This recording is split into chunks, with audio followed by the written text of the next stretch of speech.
श्रीमद् भगवद गीता के चतुर्दश अध्याय के बाद आइए शुरू करते हैं 15वां अध्याय पुरुषोत्तम योग।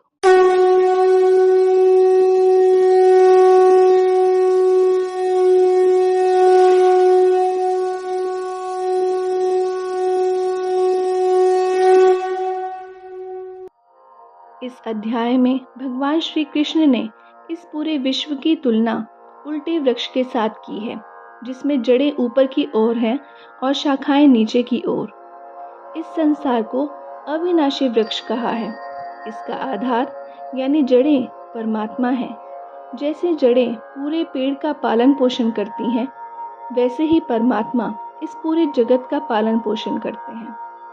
इस वृक्ष में हर समय कुछ न कुछ बदलाव होता ही रहता है और इसी बदलाव को उत्पत्ति या प्रलय कहते हैं।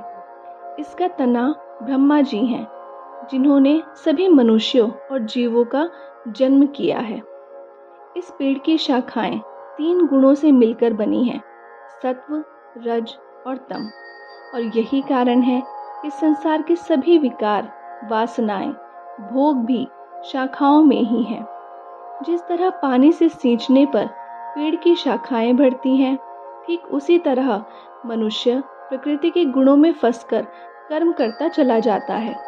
जब तक मनुष्य का रत्ती भर भी प्रकृति और गुणों के साथ संबंध रहेगा, तब तक ये शाखाएं बढ़ती ही जाएंगी, जो इस संसार से संबंध जोड़ता है, और मनुष्य का जन्म और मरण का सिलसिला कभी खत्म नहीं होता।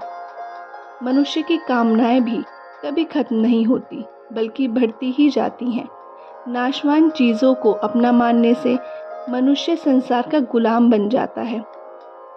अगर वो इनसे अपना संबंध ना माने तो ये गुलामी और मोह भी छूट जाते हैं और उसे अपने असली स्वरूप यानी आत्मा होने का आभास हो जाता है, और सिर्फ तभी वो परमात्मा से जुड़कर मुक्ति को पा सकता है। आगे श्री कृष्ण कहते हैं कि इस संसार में 2 तरह के पुरुष हैं, शर यानी नाशवान प्रकृति और अक्षर यानी अविनाशी आत्मा।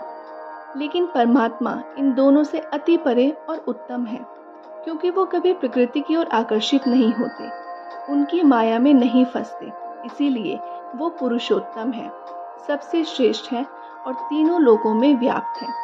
जो उन्हें इस रूप में जान लेता है, वह सर्वज्ञ हो जाता है और उनकी हर प्रकार से पूजा करता है। इस अध्याय में मुख्य शिक्षा यही दी गई है कि परमात्मा ही संसार में अलग अलग नामों और रूपों में मौजूद है। फिर चाहे वह ब्रह्मांड की कोई भी वस्तु क्यों ना हो, सूर्य, चंद्रमा और सितारों सहित सभी ग्रह उनकी शक्ति के अंश मात्र ही हैं। वो ही मनुष्य में भौतिक, मानसिक और बौद्धिक स्तरों पर चेतना के रूप में वास करते हैं। जो मनुष्य उन्हें पुरुषोत्तम के रूप में जानता है, वही असली ज्ञानी है। जो इस गुप्त ज्ञान को समझ लेता है, वह बुद्धिमान हो जाता है। संसार में उसके सभी संदेह और कष्ट अपने आप ही खत्म हो जाते हैं और वह सभी कर्तव्यों का उचित पालन करने वाला बन जाता है।